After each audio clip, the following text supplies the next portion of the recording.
A News 3 investigation reveals black people are more likely to be wrongfully incarcerated for crimes they did not commit than any other group in America. According to the National Registry of Exonerations, while black people are just over 13% of the U.S. population, there are 53% of the 3,200 exonerations since 1989. I analyzed the registry's numbers for Virginia. Data shows of the 64 people exonerated in the Commonwealth since 1989, half of them are black men. While those men have been exonerated, there's a number of people who were freed because the evidence shows they're innocent. But the courts and previous governors have yet to exonerate them. As a few of them shared with me during a conversation at the UVA Innocence Project, those men are asking, what more do they have to prove? They actually allowed me to be encaged in that prison. A horrific experience shared among these men. Incarceration is damaging to the mind, the body, and the spirit, especially the spirit. Their bond forged in a bondage that evidence indicates they never should have endured. The relationships that we shared, that's what helped me get through. We did it. Each man convicted of crimes in the Commonwealth in the 90s when incarceration rates started soaring nationwide. So you can clearly see that during our particular time of incarceration, something was wrong with the justice system. Roger Fentress was 16 years old when he was convicted of murder in Richmond. He'd spent 24 years in prison when former Governor Ralph Northam set him free in 2020. So I fainted when I was convicted, but I didn't cry or shed a tear when I was sentenced because I knew that wasn't my sentence. That ain't what God had for me. Darnell Phillips was 19 years old when he was sentenced to life for the rape of a Virginia Beach girl. He was paroled in 2018 after nearly 28 years in prison. And like they threw me away, you know, because like I didn't matter, like my life didn't matter, like my breath on earth didn't matter. Messiah Johnson was 24 when he was sentenced to essentially life in prison for a beauty salon robbery in Norfolk. I broke the story about his quest for freedom in 2017. He was released by former Governor Terry McAuliffe the following year after 21 years in prison. I fought for my freedom since day one, since the day they put the handcuffs on me. In all, these men have spent more than 70 years behind bars. This is a problem. It needs to be addressed. The UVA Innocence Project estimates anywhere between 40,000 and 230,000 prisoners are actually innocent. So what's driving this? The National Registry of Exonerations points to mistaken witness identification, which is more likely to happen to people of color, misconduct by police and prosecutors, and false or misleading evidence. Seek justice and not conviction. In Phillips' Virginia Beach case in 1990, the little girl identified him as the rapist, but Innocence Project attorneys learned that was only after Beach police misled the little girl about the weight of evidence against Phillips. Attorneys also learned that the DNA evidence excluded Phillips as the perpetrator. The victim now supports Phillips' exoneration. You can clearly see that something was wrong. In Fentress' case, the Innocence Project learned the woman who identified him in that 1996 Richmond murder told the detective she was intoxicated during the interrogations. She initially identified someone else, but the detective did not disclose that during the trial. I want to be vindicated, and exoneration is my path to that. And in Johnson's case, a victim in the 1997 Norfolk beauty salon robbery he was accused of identified him days later from a distance at night while police surrounded Johnson, the definition of a suggestive show-up. At sentencing, a family friend helped Johnson keep the faith. My head must have went down a little bit. She had the awareness to say, hold your head up. We ain't gonna stop fighting. Come on. And you know, I just kind of stood up straight, and I've been standing up straight since then. Come on. And now side by side with his brothers in their journey for justice. I see Messiah like family. Yeah, That's family. how I see him as. Yeah. I met Roger and Roger like little brother. I met his name. I just want to live. And they are. Phillips is a pastor. Johnson has his own trucking business. Still, Virginia courts have failed to exonerate them, but Governor Glenn Youngkin can with an absolute pardon. I just been waiting for someone to do the right thing. All I want is for that last shackle on me, that last shackle to be broken off of me. We're going to stand before God. My conscience is clear. Governor Youngkin has until the end of his term to exonerate them, making them eligible for compensation from the state. But what's the solution to stop wrongful incarcerations in the first place? Some prosecutors say more diversity among prosecutors and police is a start, and tougher scrutiny of using eyewitness identification alone, which is the leading cause of wrongful convictions.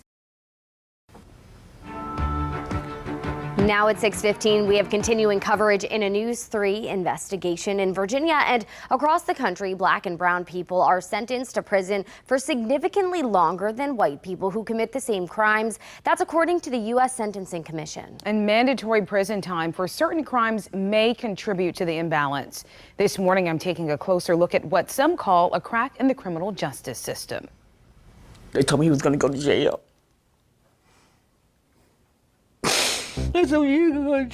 Joan Davis was devastated when she learned her son Ronald was sentenced to 80 years in prison. At 18 years old in the late 90s, he committed a string of armed robberies across Hampton Roads. No one was killed or injured. I don't deserve this. I done what I've done. I deserve to be punished. No, granted, robbery is a serious crime, deserving a serious punishment. But to have my whole life taken away from me as an 18-year-old child. But how did Ronald Davis essentially get life in prison while some murderers only get a fraction of the time? It boils down to mandatory minimums. These are predetermined sentences for certain crimes in Virginia, like DUIs, distributing drugs, or using a firearm during a felony, like Ronald Davis did. Sentences for these crimes range between 2 days up to life in prison. Judges are forced to give them, and defendants must serve every day of those sentences, even if the judge believes those sentences are too harsh. The Norfolk Commonwealth Attorney Ramin Fadahi says this leads to excessive sentences. All it does is prevent the sensible application of mercy when mercy is appropriate. There are 224 mandatory minimums in Virginia, more than most states. Fadahi says that paves the way for mass incarceration. It is incredibly expensive to imprison somebody. It is taxpayer money that can go into rebuilding crumbling schools, dealing with infrastructure, dealing with transit. It's money that we should only spend when the punishment fits the crime, when public safety requires that we spend that money. Even the former prosecutor in Ronald Davis' case said mandatory minimums paved the way for what amounted to a life sentence. You see, using a firearm while committing a felony, even if no one is injured or killed, carries a 3-year mandatory minimum sentence for the first offense and a mandatory 5 years for each one after, even if it's all a part of the same crime event. That's how Davis' week-long crime spree racked up 80 years. The facts really don't justify the amount of time that he got. Mandatory minimums were adopted decades ago as part of the tough on crime movement. Supporters say it deters crime by forcing judges to send criminals to prison. But according to research in this Virginia State Crime Commission report, mandatory minimums have not eliminated sentencing disparities. Research in that report also showed prosecutors were almost twice as likely to bring a charge carrying a mandatory minimum sentence against a black defendant, meaning prosecutors were more likely to find ways to charge around mandatory minimums for white defendants. And because of that, black males were found to receive sentences that were 50% longer than white males for the same crimes. Fadahi says that's not justice. This is not an argument that people should serve less time than they deserve. Everybody should serve every day that they deserve to serve. They simply shouldn't serve a day more. Without mandatory minimums, trust for just sentences would be in judges' hands. According to the Sentencing Project, judges statistically reserve harsher sanctions within sentencing guidelines for black men more than any other group. Still, Fadahi says eliminating mandatory minimums can weed out bias in the courtroom. There is a multi-step process to try and make the system more equitable and to ensure that the sentence that a person serves is based on the facts of their case and not based on their race. Now, as we reported, former Governor Ralph Northam set an early release date for Ronald Davis. He will be getting out of prison in 2023. And for now, a governor's pardon is the only way to address excessive and disproportionate sentences connected to mandatory minimums or bias in the courtroom. A bill introduced during the General Assembly session this year to eliminate mandatory minimums failed. And a second look bill that would have given prosecutors an opportunity to address other excessive sentences of the past also failed in the General Assembly this year. Proponents of the measures say they will try again in future sessions. You know the expression, you do the crime, you do the time. We've all heard that phrase. But in Virginia and across the country, people of color are sentenced to prison for significantly longer than white people who commit the same crimes. State and federal data shows that African American people, especially black men, get harsher sentences. A local prosecutor and a public defender say the imbalance is due to racism. News 3 investigator Jessica Larche exposes the root of the problem. You're never gonna get out of prison. It's devastating. Lawrence Stevens says his prison cell felt more like a coffin. At 18 years old in 2001, a York County judge sentenced him to 1,823 years for armed robbery. No one was killed or seriously injured. Honestly, I felt like I died in the courtroom that day. His best friend, Darnell Nolan, was 17 when he helped Stevens carry out the crime. He got 33 years. Just knowing that I got that time and knowing that my best friend got a life sentence, I was like, there's nothing that's gonna be okay about this. But York County Judge Prentice Smiley sentenced the 29-year-old white man who orchestrated the crime to 10 years. That's because the judge used his discretion to go beyond sentencing guidelines for Stevens and Nolan, but cut their white co-defendant, Paul Michael Melendrez, a break. We see second chances be given to people who don't look like me. Portsmouth Commonwealth Attorney Stephanie Morales says there is a systemic problem that leads to disproportionate sentencing. We have system actors who are in positions of power, like myself, prosecutors, judges, police officers, who won't admit that. And largely that is a part of the problem. Stick around. Morales reveals a problem that prevents prosecutors from addressing excessive sentences of the past. But first, a look at the data. According to the U.S. Sentencing Commission, black male offenders on average receive sentences 20% longer than white males who commit the same crimes.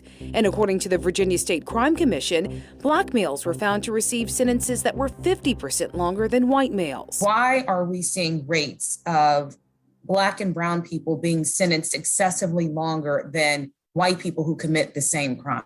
The simple answer is racism. Brad Haywood is a public defender in Northern Virginia. He says cases like Stevens and Nolan highlight a long-standing crack in the criminal justice system. It's no shock to me that somebody who's black goes into a courtroom and isn't given the fair shake that somebody who's white gets. According to the Sentencing Project report, prosecutors historically use their discretion to charge black defendants more harshly than whites for the same crimes.